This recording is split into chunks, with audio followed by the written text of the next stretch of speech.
As the great singer Nina Simone once said, an artist's duty is to reflect the times. And there's no artist who better reflects the times we're living in more than the multifaceted Kerry Washington.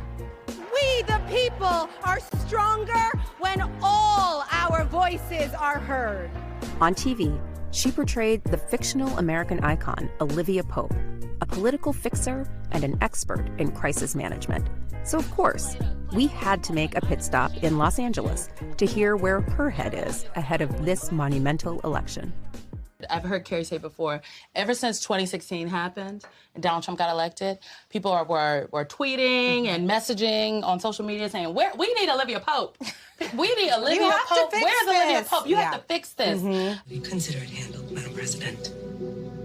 I'm sure, given the course of this very interesting election cycle, that has also creeped back up again. Yeah, people like to call on her powers to adjust democracy. And I always feel like it's a really good opportunity to remind people that they have more power than Olivia Pope. Olivia Pope is not a real person, but these people, folks who love her, they are real. And each of them has the power to influence this election in far greater numbers than she could. So one of the things that's so interesting about this election is that it's just gone from one kind of election to another with this big switch with Kamala Harris on the ballot. Like, what's it like to see this person that you've known for so long, and many people don't know that you've known her for as long as you have, to see this person become a national figure and now the nominee for president? I think it's so powerful, you know, because I know where she comes from. I know the community that she comes from. I know the family that she comes from. And I feel so much alignment and connection with her. I love Kamala Harris, but I also think it's important for voters to know that you don't have to love a candidate to vote for that candidate. That this is actually not about loving that person, because it's not about hero worship. It's not about one person coming in and solving all the problems.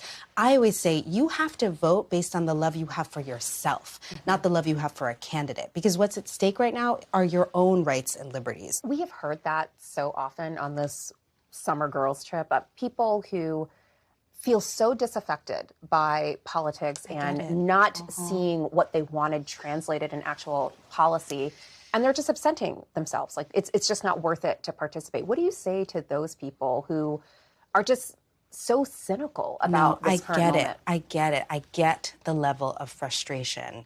I really understand it, because it is true. It feels sometimes like the system is not working for us. But I think that's because a lot of us have been misguided into believing that our vote doesn't matter. Our civic engagement matters. So even if you decide I'm not going to vote, it's not like it doesn't affect you.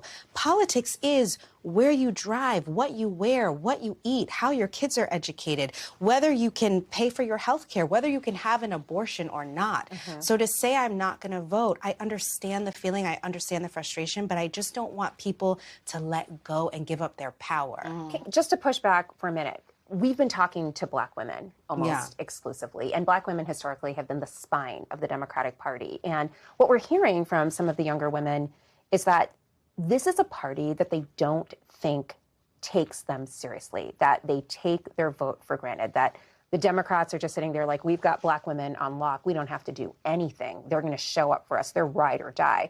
And what we've learned is they're not all ride or die. A group of young women that we spoke to literally said, well, I don't know if I'm going to vote. I need to see the policy. And we were like, are you voting for Donald Trump? Because we want to know. Like, and they said, no, we're not voting for Donald Trump, but we need to see the policies of all these Democrats. And I like that. I celebrate that. Yes, I like that they said that. I think it's great that people are saying, don't take my vote for granted. I think that's fantastic, because I do think that these elected officials need to know that our opinions matter and that our values need to be represented in their offices, that they can't just get up there and do what they want to do. So I get this feeling of earn me, right? Like, that's a famous Olivia Pope line, right? Like, if you want me, earn me. Like, if you're going to say that, walk the walk. So yes, do the research on the policies, and yes, make sure that the person you're voting for agrees with your values and with your priorities and cares about you and your community. And then also when they get in office, hold them accountable, hold their feet to the fire, make the phone calls, show up at the school community board meetings. So yes, make them earn it. We deserve that. As Black women, we know our value. We're stepping into our worth. We get it. That's a beautiful thing. But let's also not sit out at the moments that matter most, so that the morning after the election and we suddenly have an autocrat in office.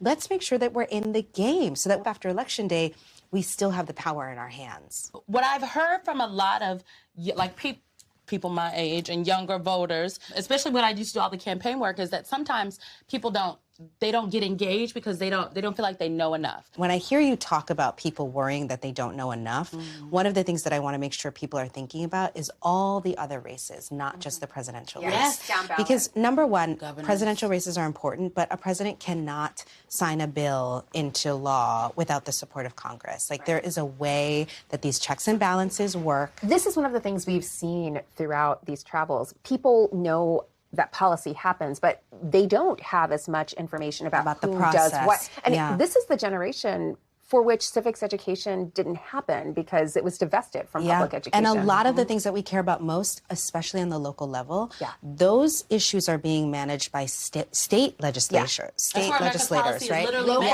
Local politics, whether it's sheriffs and mayors and state senators. And those are your future presidential candidates. See Kamala Harris. Exactly. And then, of course, Congress and Senate. So making sure that we are voting on the values and the issues that matter, but all the way down the ballot is really, really, really important. What happens on November 6th, the day after Election Day?